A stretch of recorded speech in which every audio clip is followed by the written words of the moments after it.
All right. Hey, everyone. Welcome back to another episode of Manly Convos. For those of you actually have never listened to one of our episodes before, I'm Corey Cummins. I'm the founder of Manly Convos.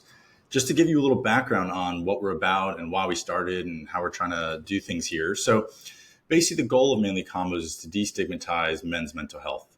And we do this in two ways. One is we have podcasts or interviews with men who have gone to therapy. And then also we speak to mental health professionals about specific topics associated to men. So in today's episode, we actually have Dr. Sasha Mitrofanov, who we're actually going to talk about men's relationships with their partners. And this is something we know that everybody struggles with. And Sasha has a deep background in things like anxiety, OCD, helping people be their best selves and really kind of getting to understand themselves. But instead of me giving an introduction to him, he can probably talk about himself a little bit better than I can. So I'm going to have Sasha give a quick background on himself and introduce himself, and then we're going to dive into, basically the relationships that men have with their partners. So Sasha, you want to kick off real quick? Right. Yes. Hi, Corey. Thanks for having me on your podcast again. So it's great to be here. Yeah. In my work, I started with helping men specifically with becoming their best authentic selves, and then realized that for me specifically, my own journey to becoming that authentic self was in addressing anxiety. Because I grew up with loads of anxieties, like Russia, Soviet Union, turbulent times, so much anxiety, so much shame. And those were the things that prevented me from being my best authentic self. But as it happens, those are the same things that, in my opinion, prevent men from really showing up there in their relationship and being kind of the best they can be with their partner. Great. No, thank you for that. Well, I guess to kick off, what personal qualities do you think help a man to sustain a successful long-term relationship with their partner? Okay. Yeah, well, that's a tough question. There are lots of qualities, and each of the qualities I will mention can probably make conversation of its own. So, but let's just Sure. hold the labels, and then we can go deeper if depending on the time. Sounds good. So, number one, I would say courage. Courage as in willingness to overcome what stands in the way, overcome the anxiety, overcome the shame. Because if there is no courage and there are all of that stuff coming up, or opposite, it getting suppressed because a man is too scared for it to come up, then it's like being bootstrapped. Because if somebody is scared, if somebody is ashamed of themselves, their self-esteem is low, they're unable to really show up there for their partner. They're unable to listen, and it's I'm sure you've heard of saying like, "Oh, you've got to be a great listener to be in a relationship." But what the heck does that mean? It's like to be a great listener, and what stops people from getting to be a good listener? Because it's not just not knowing how. It's like, okay, so go wanna read a book. Okay, now you're a good listener. Not so fast. Because in order to be able to listen well, you've got to really to be open on the inside, to be empty on the inside, instead of like full up with all the fears and anxieties and shame and other stuff. So courage to be able to address own shit, and then after that, you'll be able to be really sharp for the partner.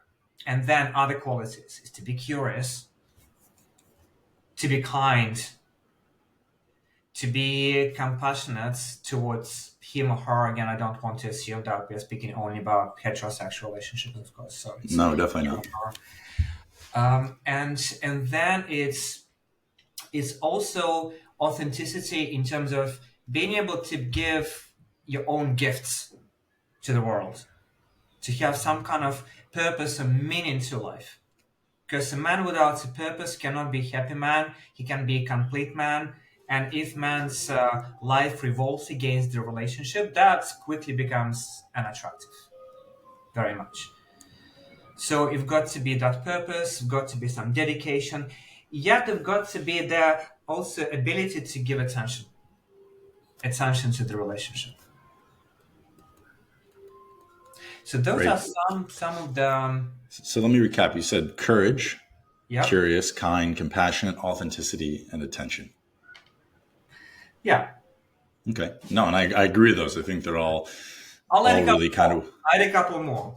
okay. Responsibility, being able to take responsibility for one's own words and actions. And that, of course, comes from self awareness, which is another good quality, Yep. and from overcoming one's own fears. Because I'm afraid to admit to something, I cannot be responsible.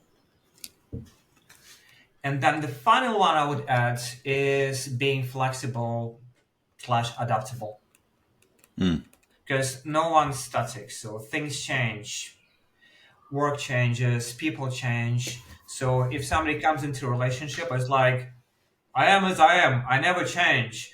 So you see, what you see is what you get. It's like, I mean, it's good, but sometimes that is getting mistaken for authenticity. Authenticity, yeah, comfortable with oneself. Yeah, being willing to change, being willing to grow, being willing to adapt and develop together with your love partner. So I think those are all really good. Now, someone who might be listening to this might go, "Wow, that's a lot of things that I need to be on top of." I guess what would you maybe say are really deal breakers? Because not everyone's going to be perfect at all these. It's not humanly possible. Like everybody in every relationship might be stronger at some of these than other things. If there's, I think there's nine of these things. Like someone might be more courageous, more compassionate, more authentic, but maybe not as kind and curious. And but it doesn't mean that they're not kind. It just might not be that might not be the way they kind of work in relationships. So what would you say are really kind of the deal breakers? And then also if someone's hearing this and going, "Wow, like that's a lot." Like what would you? I guess how would you navigate that? If you go from the very core, I think at the core of most of the deal breakers is not dealing with own shame, not Hmm. dealing with own fear of being unloved, because Sure. that's what leads to man needing support in like an armor, to lie, to control others, to become abusive. That's at the core of all evil, so to say. And that, of course, prevents men from being vulnerable in their relationships as well, from being honest. So in this case, it's addressing that shame and fear on the inside. I think those are the biggest deal breakers. And then everything else in terms of like being manipulative, lying, not being faithful, being abusive, controlling, that, or being inflexible, being stubborn, that all comes from that core of not being comfortable with who one is and feeling like being unworthy, not being good enough, that fear of being unlovable. So that's at the core. Release that, everything else becomes easier. Yeah, it's interesting when like 'cause I wrote the things down that you said, and when I look at these, like for me, I would say a lot of them come quite naturally to me, or not naturally, but I think because I've done a lot of therapy for many years, so now I'm kind of the place. But the one I would say I could be better at is being flexible. Mhm. That's one I think I definitely could definitely work on from having this in here. And it's but the other ones I think have come not because actually I take that back, not from being not naturally. It's because I think of the years of going to therapy and learning about myself and being really comfortable with who I am and um, being able to understand people better, which allows you to kind of be more curious and kind and compassionate and authentic and all those types of things. Yeah, yeah, yeah. It's of course everyone's different, and it's not like one set of qualities that work for all relationships. Because what I'm saying is based mostly on my own marriage and Sure. looking at relationships of my clients, things I picked up from books. But it's as far as there is a working dynamic in the relationship, that what matters. Totally. And it's okay to be strong-willed and to have clear boundaries, and it's definitely okay to say no. It's more like in those critical moments when being able, prioritizing uh, being intimate over needing to be right all the time. Hmm. Yeah, it's interesting. There's two things I always say to people if I was to ever get into a serious relationship again, which I hope to, is that one, once it gets serious, I'd probably have a relationship counselor that you speak to once a month together. And it's funny, my friends are like, why would you do that? Like, you only do that when things are bad. And I go, yeah, but do you ever notice that usually when people do it, it's already too far? And I'm not saying that's for everything. I know that's not always the case, but I think it's one of those things like you have two different people who come from two different backgrounds with two different ways of viewing the world and communicating and understanding the world. And it's like, well, now you have a third party who can help you better understand each other and communicate and love each other and all these types of things. But I think a book that everyone should read is such a basic book, but it's funny that I hear everyone kind of bring it up every once in a while. But I think a lot of men probably don't read it. Is Attached by Amir Levine, which is it's a very basic book about by attachment theory. But I think it's a really interesting book for everyone to understand because it just helps you understand what is your attachment style in a relationship, and it makes people go, oh wow, this is the reason why I might do these basic things. But obviously, it's that's just one part of attachment. But to kind of go on to what you were saying, so do you think that a man's relationship with himself, affects the way he shows up in his relationship with his loved ones? Absolutely, absolutely. It's really if a man doesn't know himself, if he doesn't have like a not necessarily an understanding of exactly how he operates, because I'm not sure that I do or everyone else does completely, but the awareness what goes on inside, the willingness to be with himself without needing to run away into variety of addictions, whether they're like alcohol, drugs, or even just overworking. If there is a willingness to be to sit with oneself and to know what goes on inside, to take stock of the feelings, of thoughts, that's a great start, and that's to really establish that relationship with oneself. And it not necessarily just sitting there and meditating and thinking on. It could be the relationship that's explored through hobbies, through sports, through camping or going expeditions, through different activities, whatever they are. So anything that can give man feedback on how he is relating with himself and with his worlds. So and from there on to grow in that way. So what's very critical here, and so I'm glad that you mentioned the attachments because we don't grow up in a vacuum. So in this way, how we grow up with the relationship between us and our primary caregivers, close people, parents, is certainly it's it's very much influences the way we develop and influences our relationship with ourselves. And then it's once we mature and grow up, we can look at that relationship to say, actually, do I like that relationship? Am I lucky to be one of those few who have a secure attachments? Or I'm more of that kind of fearful, preoccupied attachments, or am I avoidant? Am I somewhere in between? And then to be able to reestablish that relationship, to be kinder with oneself. Because that kindness aside, that lack of that always going on critical self-talk is so important. Hmm. Because if it goes incessantly, all of that, okay, you are not good at this, you're not good at that, you should be doing better, you haven't done enough for today. It's something that it's completely that inner chatter obscures everything. So there is no bandwidth remaining to be there for your partner. So that Yeah. relationship is critical, as well as the sense of like if I'm not respecting myself, how can I expect others to respect me, including my loved ones? Yeah. Well, something that I always, see, and this is not just for men, this is also for women as well, is that, and you rightfully just said it, is, how can you really be a good partner when you haven't really worked on yourself and understand yourself? And, a lot of people come into relationships with their own baggage, and then a lot of times they project it onto their new partner, and which is unfair to the new person. And so, like for me, like when I've broken up with girlfriends, or and where the relationship hasn't worked, I'll go back to therapy because I'm like, well, it's unfair for me to bring that baggage from that relationship into the new one. And it's something that I see all the time, and it happens a lot. People get cheated on, whatever it is, and then you'll go on a date, and people will say they're like, "Oh, well, I can't trust anybody because I was cheated on." And I'm like, well, that's really sad. Because just because one person did something to you doesn't mean that that's the rest of the way the world works.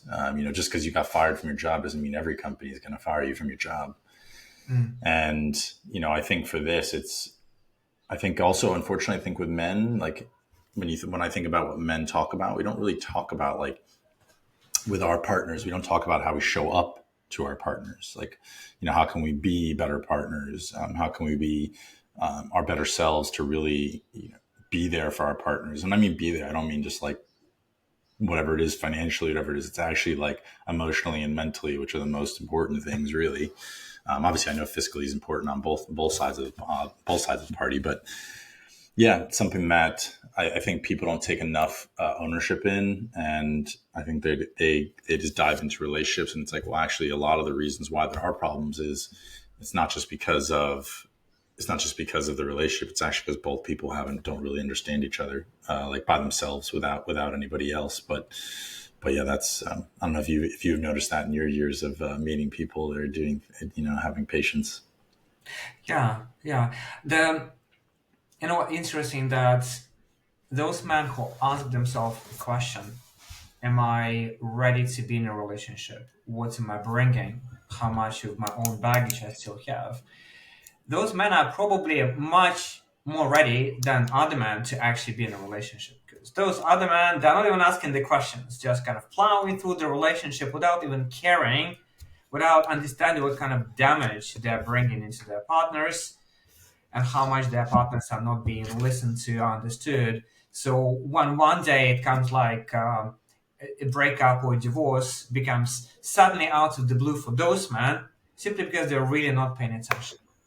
Whereas for men who are willing to ask the question and to be self-aware and to ask themselves, what have I got inside? What self-work do I still need to do? Which probably like 100% of men who are listening to your podcast, by the way. So those men, I would say, don't wait. So if you're already asking yourself the right questions, you don't need to be perfect. It's Hmm. okay to be perfectly imperfect in the way of knowing one's own weaknesses, being willing to own them, and then being willing to work through them when you're already in a relationship.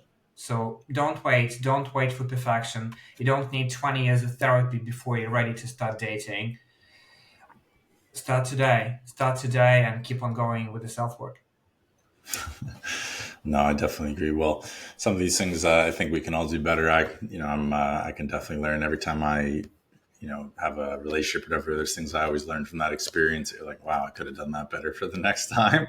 But it's all part of the process. I guess this is something that actually I've sometimes done, and sometimes let the relationship go on too long or committed too long, whatever it is. I guess, when do you think someone should commit, and like when should they move on, and like what does commitment actually mean? Hmm. Okay, let's start with the last question. So, what is commitment? Sure. So, to me, commitment is when a person, in this case, a man, commits energy, time, money, resources, in this case, to a relationship with someone. And of course, we speak about significant, substantial commitment. And I'm not even speaking that it's got to be like all in the way that it's not necessarily speaking monogamous relationship, right? Because it's possible to have a relationship where, let's say, I'll have a primary partner who I'm totally committed to. Yeah, I might have other relationship going at the same time, but my commitment is there. That's why my most of my energy goes. That's where my intention goes.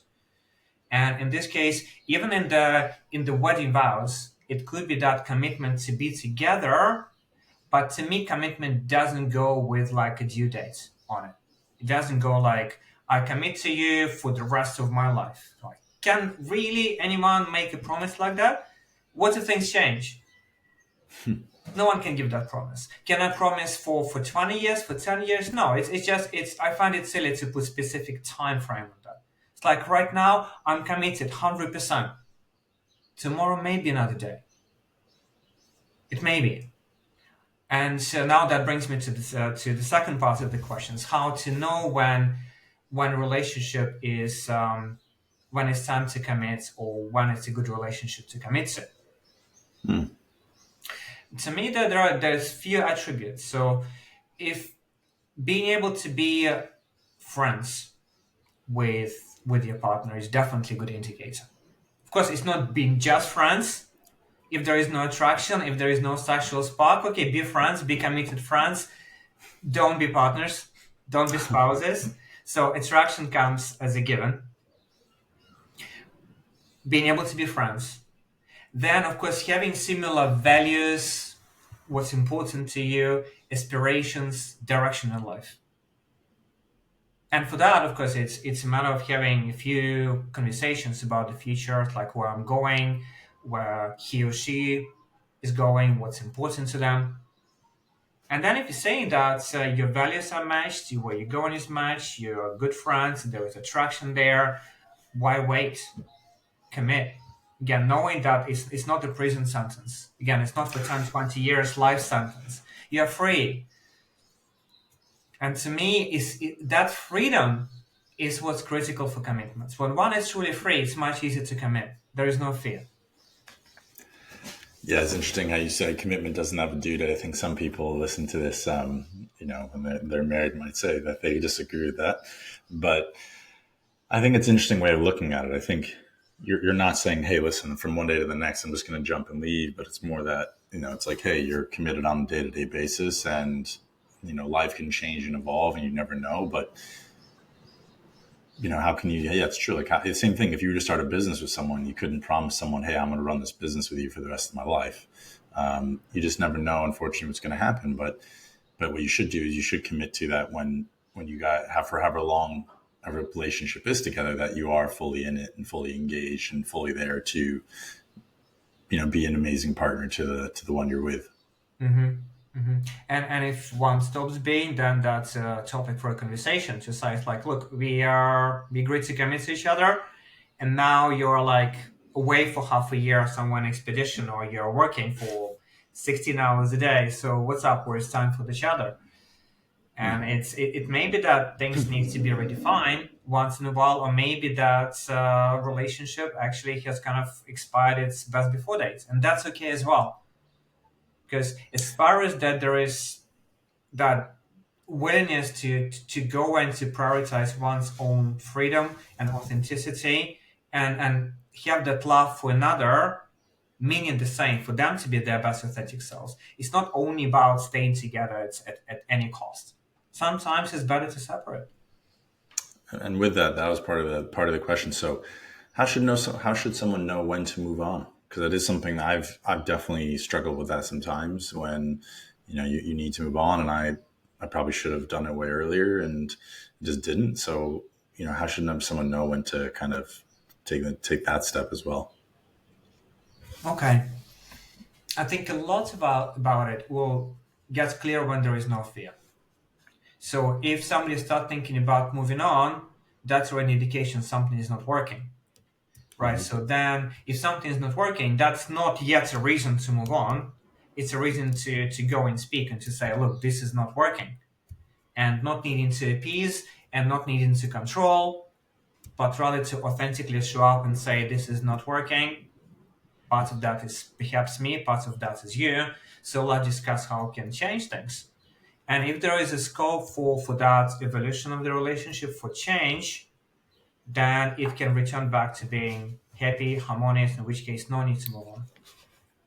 But if there is no possibility of change and the person is unhappy, then that's definitely an indication that it's time for that relationship to not be there anymore, at least not in physical terms.